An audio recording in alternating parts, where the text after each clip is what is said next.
अल्लाह की बनाई इन पक्षियों की आवाज से सुनकर आप या तो हंसेंगे या डर के मारे भाग जाएंगे। नंबर 1 पीहा। इसकी आवाज को स्लो मोशन में करने पर ऐसा लगेगा जैसे कोई एम्बुलेंस या पुलिस की गाड़ी हो।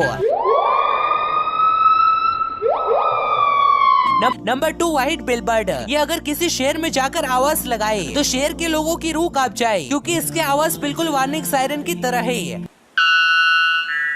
नंबर 3 कैसोवेरी, जिसकी आवाज बिल्कुल किसी रॉयल एनफील्ड जैसा है।